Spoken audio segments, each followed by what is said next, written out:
Hey everyone, this is Holly from HS Crested, and we're starting our intro today with Checkers because he seems so interested in everything that's going on.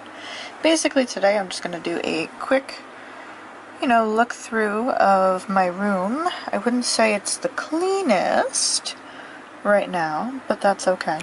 So if you were to walk into my room, this is exactly what you'd see. Off to the side we have laundry, wonderful. A tank that needs to be scrubbed and cleaned. We have some new juvie habitats that you guys haven't seen yet. I moved Calypso and Callie into bigger habitats because they were getting big. They hit around 6 grams. In here, I have a secret to show you later. Over here we have some of the other habitats of the not like teeny tiny little babies, but the next step up. Just so they have a little bit more vertical room to climb, I like to keep the smaller babies in sort of shorter ones so they don't necessarily fall and hurt themselves. I mean, they seem to be perfectly fine in there, and then once they get upgraded to this, they're just like, oh my god, so much room to explore and climb! We have this water thing, which I actually recently added within the past couple days, basically so I can get water without leaving my room. The shelf is actually a new addition, also installed a couple days ago. These are dirty cups filled with, water and soap. That's how I clean most of my dishes. I let them soak for a while in really, really, really hot water, basically boiling, and then shake it up every once in a while, drain it, scrub them, clean them. And then eventually they're all cleaned. We have over here thermostats. By the way, this thing, totally wrong. I don't even know why I have this here. It's meant to be outside. We have this stupid thermostat thing, the ReptiTemp. Never buy this, it's so useless. We have Buddy and Bindi. They're on the same thermostat because they're on the same level. And they both require around the same temperature. Bibby and Elixir are on a shared heating mat, which is between the two habitats, facing downwards so the heat radiates down and the rest of it rises up into the next habitat. This is Mamba, which you guys haven't met yet, so I have 2 surprises to show you. These are some eggs that are incubating. We have 4 eggs so far from Bibby paired with Elixir. Those were the 2 geckos that you guys saw me unbox on video. If you'd like to check those out, you can click a link up in the corner. And we have Checkers. Checkers is just so interested in everything that's going on. Hello, Noodle. You were fed not too long ago. I don't know why you're so twitchy. Would you like to come out? I'll take you out later. Next we have Bindi and Buddy's habitats. I don't know when this got wet, but I'm fairly upset about it. I have these little slips here.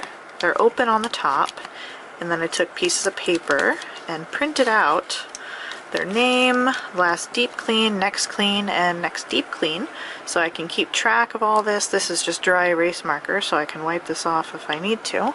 And all of them have it. Mamba is hiding in there somewhere. You'll get to meet her too. We have an empty habitat here on the bottom. You guys actually saw a sneak peek of that in my video involving renovating a tank while flipping it up on its side. You can't really see much in here. The dirt's kind of dried out since I first put it together. That's going to be Mamba's home when she's an adult. Then we have Bibby and Elixir's tubs. They were recently cleaned, but as you can see, they love to poop along the edge and have it just streak down the glass. Buddy and Bindi also like doing the same thing. As you can see, it collects down here, and this is where I get to clean up most of their poop and wipe down the glass. That needs to be done soon. Up top here we have boxes upon boxes of things, and here we have aspen bedding for Checkers. I don't know what else to use. If you guys have any suggestions for what's better of a substrate for corn snakes, please let me know. We have an undertank heater that's between Bibby and Elixir. We have some Repti chips, not for bedding. We have up here garbage, basically, Fluker's cricket food. I don't use it anymore. We have some miscellaneous pens. This is my feeding bin. You'll look through that one day. Some water crystals. And then up here we actually have a tub with a bunch of dubia roaches that are breeding and making lots of babies so I can feed them and I never have to buy them ever again. This was another addition that I bought today, this thing right here. This will save me a whole bunch of time involving misting. The other one that I had was the, I think, $10, slightly smaller one, about half the width, that you can buy at Petco. And that was not doing so well. So, Mamba, you guys can probably already guess what Mamba is. We'll move her spot lamp out of the way, and the top off to the side. She's hiding in there. Don't know if you can see her. Oh, there she is. Hello, little baby. This is Mamba. She is a little sweetheart. She is a Leachianus, so she's a Leachy. Grand Terror type B, incubated to be female, so I'm just assuming she is female. If you're wondering why her name is Mamba, it's because she's named after Mambo number 5, the song. She was number 5 on the list of geckos that I was originally choosing from. She was the only one available. So I decided to name her after the number that she was. And she's a little cutie, and she's very sweet. Although, of course, when they're babies, they're not so angry, and I'm hoping that will follow into her adult life. And that she won't be barking and screaming and wanting to eat my fingers when she's an adult. So now you can see why I have this big tank down here.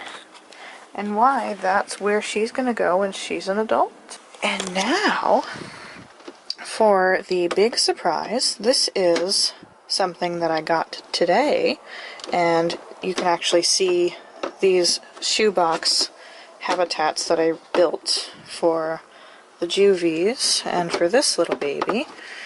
The only thing I don't like about these is the tops are very difficult and hard to get off. Now I'm just going to show you guys this little one quickly because they are new and I don't want to stress them out too much. If only I could find them. Oh, there you are. Hello, little baby. This is a gargoyle gecko.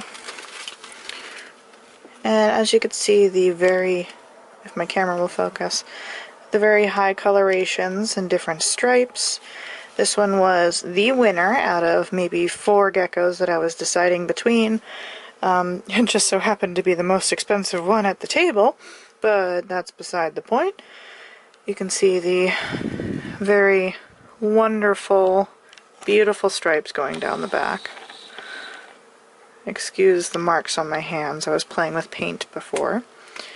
And this little baby, in theory, should grow up to be, you know, a more expensive adult.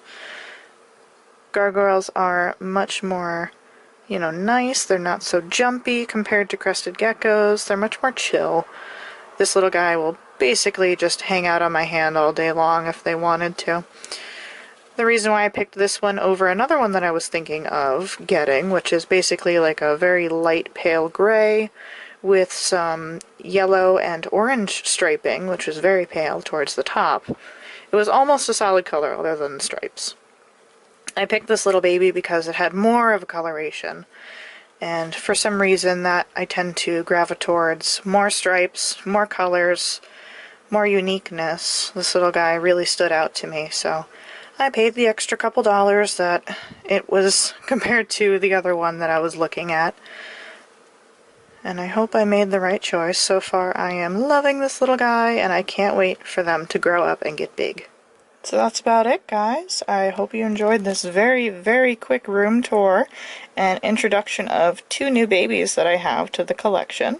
I'll hopefully be uploading another attempt at a weigh video for this month. I'll be recording it on the 15th, which is when I do my weighs, and then it should be up by the end of the month. I'm hoping I can make that a regular scheduled thing, and hopefully now that I announced it in video, I'll actually follow up with it. So hopefully I will see you by the end of the month. See you later, guys.